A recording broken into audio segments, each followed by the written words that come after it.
ओम श्री गुरुवे नमः। रहस्यमयी ज्ञानगंज की अद्भुत यात्रा के वृत्तांत का पहला अध्याय। आप सभी जिज्ञासुओं और आप सभी श्रद्धालुओं को मैंने अपने पहले वीडियो में ज्ञानगंज का एक बहुत ही संक्षिप्त परिचय दिया।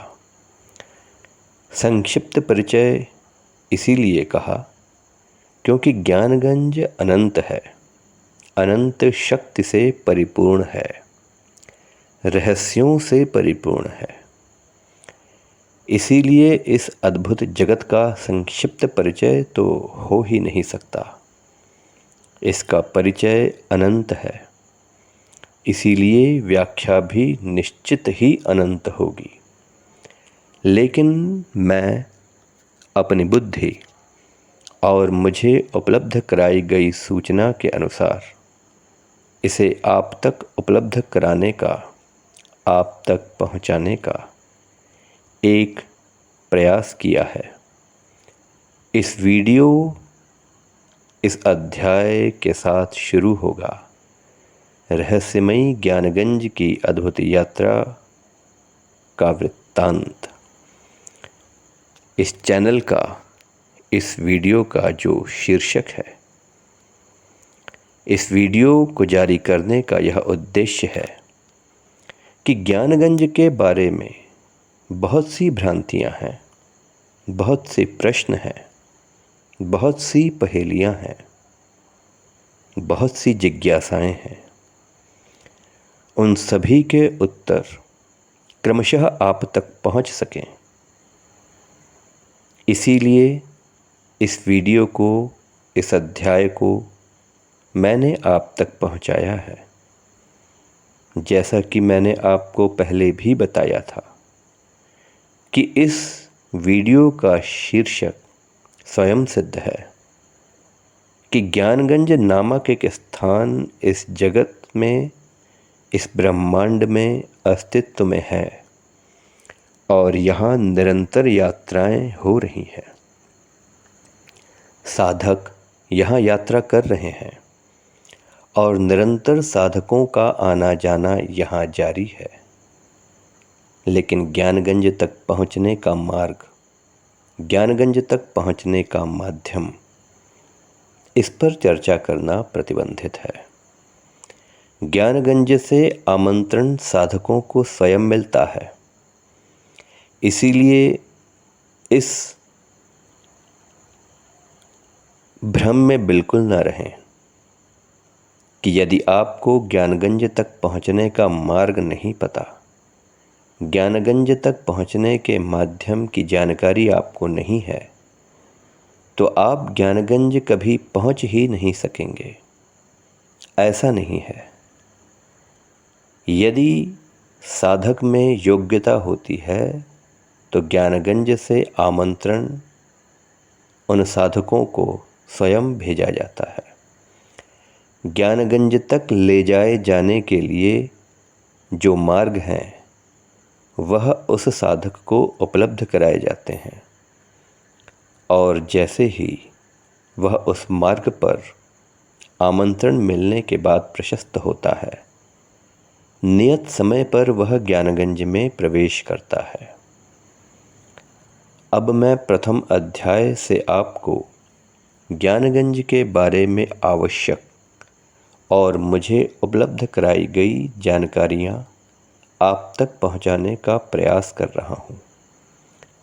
ज्ञानगंज जाने के लिए साधक में क्या योग्यताएं होनी चाहिए, क्या पात्रताएं होनी चाहिए, क्या क्या अनिवार्यताएं होनी चाहिए, इन विषयों पर हम क्रमशः चर्चा करेंगे और आप तक जानकारियाँ पहुँचाने का प्रयास करेंगे। आपकी जिज्ञासाओं का समाधान ही इस वीडियो को जारी करने का उद्देश्य है। आप सभी जिज्ञासुओं से मैं एक और निवेदन यह करना चाहूँगा इस वीडियो को जारी करने का आरंभ तो है, लेकिन इसका अंत कब होगा यह मुझे नहीं पता। इसका कारण यह है कि ज्ञान अनंत है और ज्ञानगंज ज्ञान का अथाह भंडार है।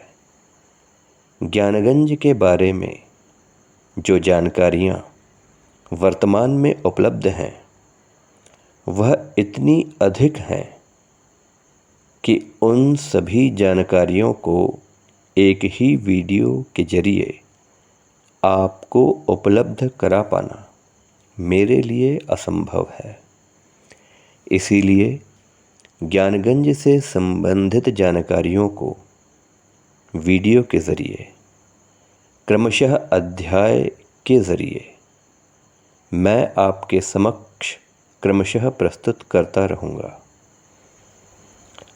जब तक मुझ में यह सामर्थ्य शेष है और जब तक ज्ञानगंज से संबंधित प्राप्त जानकारियों को आप तक पहुंचाने की मुझे आज्ञा है, तब तक यह वीडियो निरंतर आप तक पहुंचते रहेंगे।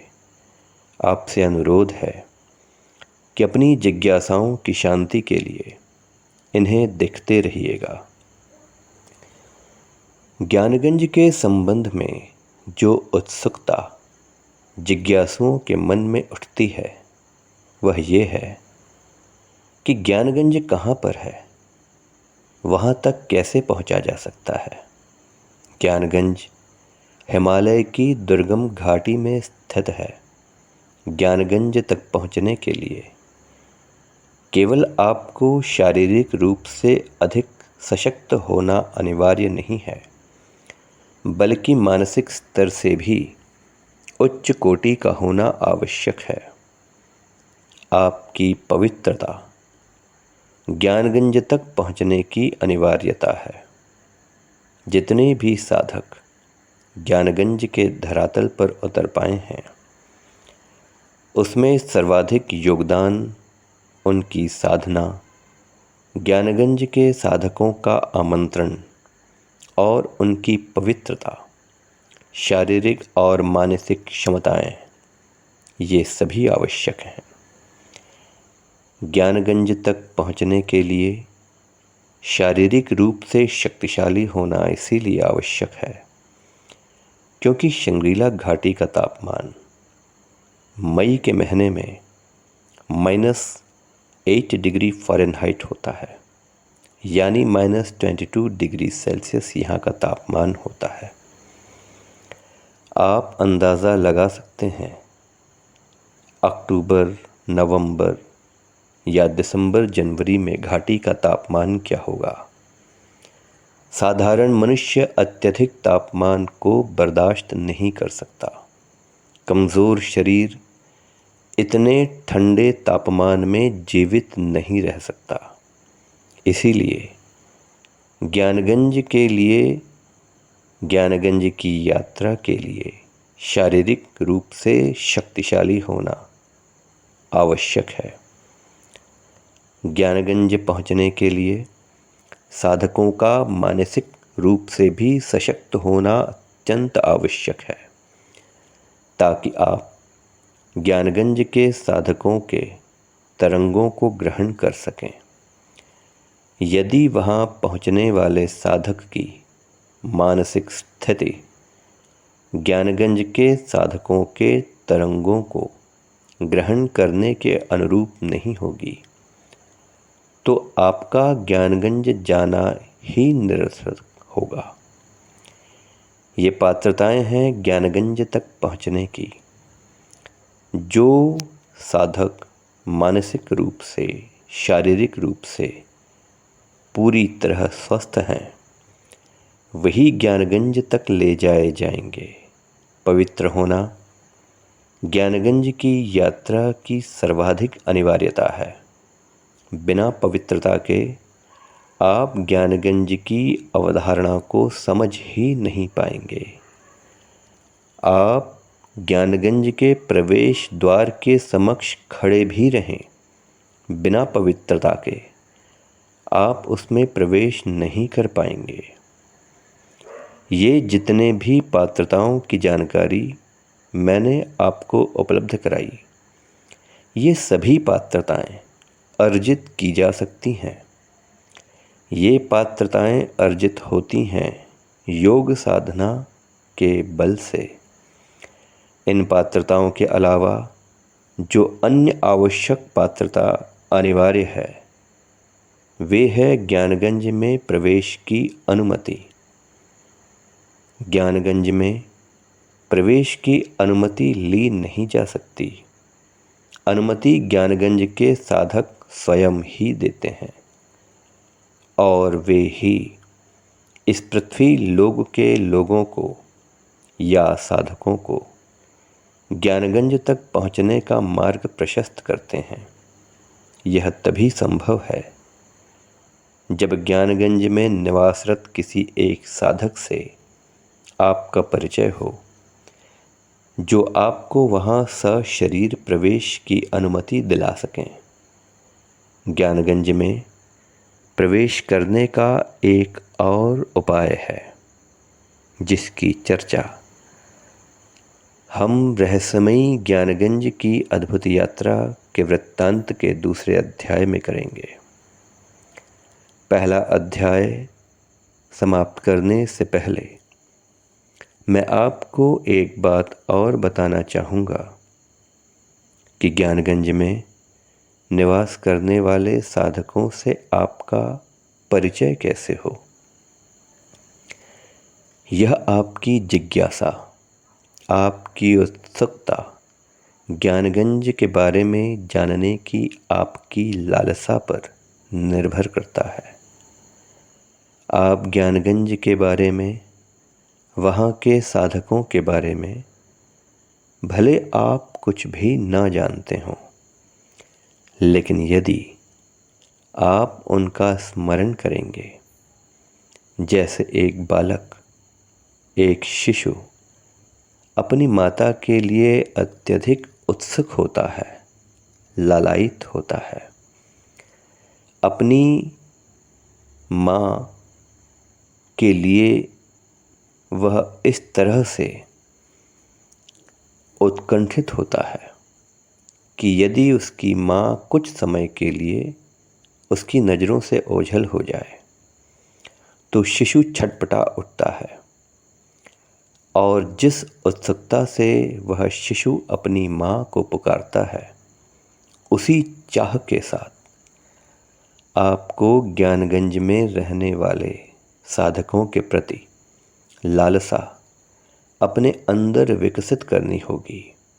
जैसे ही वह लालसा आपके अंदर, वह इच्छा अपने चरमोत्कर्ष पर पहुंच जाएगी, आपका ज्ञानगंज के किसी न किसी साधक से किसी न किसी माध्यम से संपर्क अवश्य होगा, क्योंकि ऐसा ही होता है। अब तक ऐसा ही होता आया है, और संभवतः भविष्य में भी ऐसा ही होता रहेगा। अब आगे की चर्चा हम दूसरे अध्याय में करेंगे, जिसमें मैं आप सबके समक्ष वह दूसरे उपाय के बारे में चर्चा करूँगा, जो ज्ञानगंज में प्रवेश करने का अतिरिक्त उपाय माना जाता है। आप सभी से अनुरोध है कि रहस्यमयी ज्ञानगंज की अद्भुत यात्रा के वृत्तांत के दूसरे अध्याय के बारे में जानकारी लेने के लिए कृपया इस चैनल को सब्सक्राइब कीजिए, शेयर कीजिए, लाइक कीजिए, बेल आइकॉन को प्रेस कीजिए, और दूसरे अध्याय पर चर्चा करने के लिए जारी किए जाने वाले वीडियो का इंतज़ार कीजिए। ओम श्री गुरुवे नमः।